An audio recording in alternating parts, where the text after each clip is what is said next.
Hi everyone, welcome to Carmel Paints. Today I'm going to draw a full illustration of a character in Brazilian Jiu-Jitsu no-gi gear. So I hope you enjoy it. While you're watching that, I thought I'd take the time to discuss some good art habits that I've sort of come across in my time drawing and painting. If you like any of these, please like the video or let me know in the comments which ones you liked. I would also like to thank those of you that have subscribed and liked any of the videos on the channel so far. Whenever I have seen a new subscriber on the channel, it has really made my day. So thank you very much for that, and I hope you enjoy the content that I will be putting out. So, good art habits. These have sort of been collected through the years that I've been drawing, and I've not always drawn just comic book stuff. I have also drawn more realistic things, etc. So you can apply this to not just anime and sort of manga art or comic art. So my first tip for you guys, make it daily. Now I think it's quite easy to beat yourself up when you want to create fantastic pieces of art, but I think it's important that during life you do make time for the things that are important to you. So you make time for drawing, for painting, or if you're not into that, make time for your other hobbies. With daily drawing though, it's important that you don't get hung up on creating a masterpiece each time you put pen to paper. Sometimes you're not going to be in the mood, sometimes you've had a bit of a nasty day and you just want to unwind. You can do that by drawing as well. Just do a little doodle. It doesn't even have to be something original. Maybe you just draw from life, or maybe you copy someone else's artwork.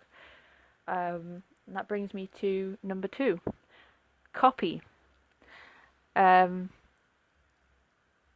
think it's an underrated way of learning how to draw, but it's quite a good practice to trace over or copy illustrations or drawings that you like in order to find out how they were done, and you'll get a good feel for how certain lines should be drawn, like the weight of a line, for example, if you're doing inking or line work.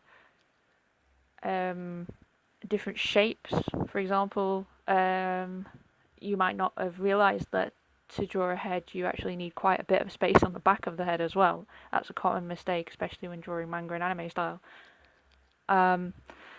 It's important that you don't pass that off as your own work, because it is someone else's. It's not really something that you're going to want to put in a portfolio or anything like that. However, it's a valid way of learning how to create an image and build an image. So I find that quite relaxing. I will just copy someone else's drawing or trace if I'm really tired and I can't create something myself. Number 2. Oh wait, was that number 2? I've forgotten, sorry. Number 3 then. Don't get intimidated. So something that happened quite a bit as I've used the internet for inspiration, you can see some people's artwork and it's just soul destroying when you work out that they're younger than you as well. And you go, wow, I'll never be that good. Not in 1,000 years. Not if you lock me up in a room with just pens, paper, and paint. I will not be that good an artist. It's important that you don't let that affect you, and you don't get beat up, and you try and put it into a positive situation, that you sort of get inspiration for that, and it drives you to work harder instead. So yeah, don't get intimidated. And it goes back to that first one about making a doodle. Making it daily and making sure you just, even if it's a terrible scribbly drawing, you are still practicing. As I've said, it's muscular as much as being able to draw and visual. You still have to work on that connection between your hand and your eye and what you can see in your mind's eye, what you want to draw. Number 4, seek new forms of inspiration. I think because it's quite a specific art form. People who like anime tend to be very militant almost about only liking anime. Maybe this is an unfair judgment, but this is sort of when I was a bit more in the sort of scene and movement. It seemed to be that way, and it was almost like, oh, you read American comics. Oh, I don't like American comics. This, that, and the other. You're not gonna create something different unless you're reading something different. Unless you're opening your eyes or to something like a new experience, widening your horizons to new new inputs. So don't just sit at home watching kung fu movies or Dragon Ball Z or Naruto. Have an interest in things that aren't necessarily even related to Japanese culture or anime or comic books even. Sort of a step outside of my sort of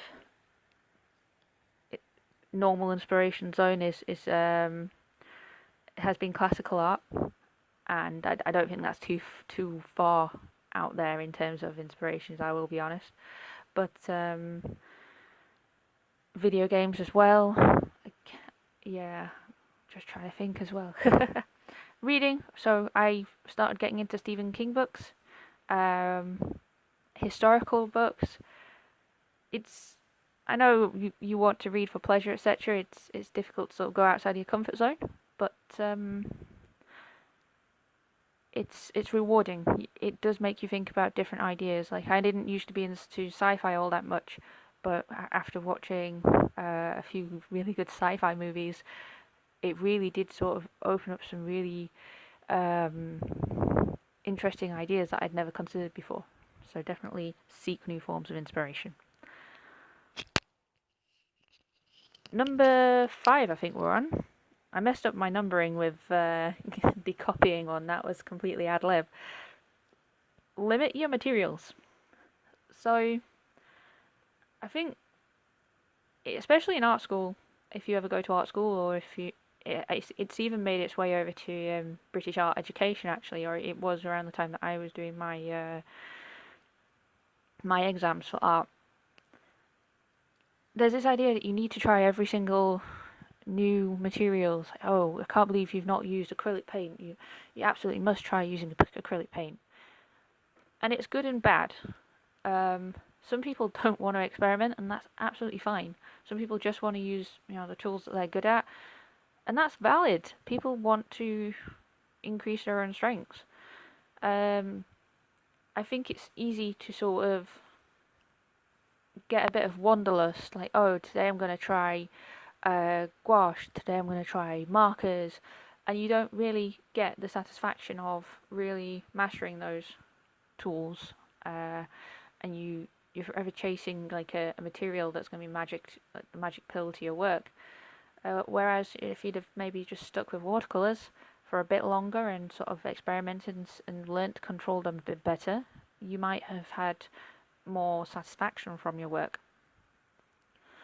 I think that's certainly my own sort of story, and I found that as I've sort of limited myself recently, and this is not just recently, this is probably for the past year or so, and not from so much through choice as necessity, I've limited myself mostly to just pen, paper, and pencils.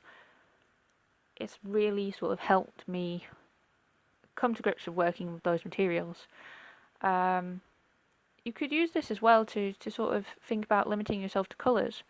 So I read an article about learning to paint, and one artist suggested that each week you just add a new colour. So, well, each time that you're working, say you start painting, you're just going to have white and blue, which you can get some really nice paintings with. The next week you're probably just going to do white, blue and yellow ochre, and work it up from there, so that you really do learn the limitations and the uses of each individual colour, and you don't end up with the overwhelming feeling of, oh my god, which colour do I choose next? It's very much the same with the materials that you're using. However, and this comes to number 6, don't be afraid to experiment with tools.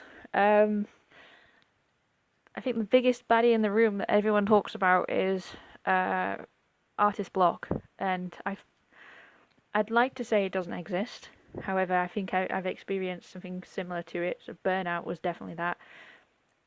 Artist block for me isn't really a case of I don't know what to draw, I can't draw. It's a case of I don't want to draw. And getting a new... That happens to all of us, I think. We just think, you know what, no, I want to do something different, or I just don't feel like doing anything.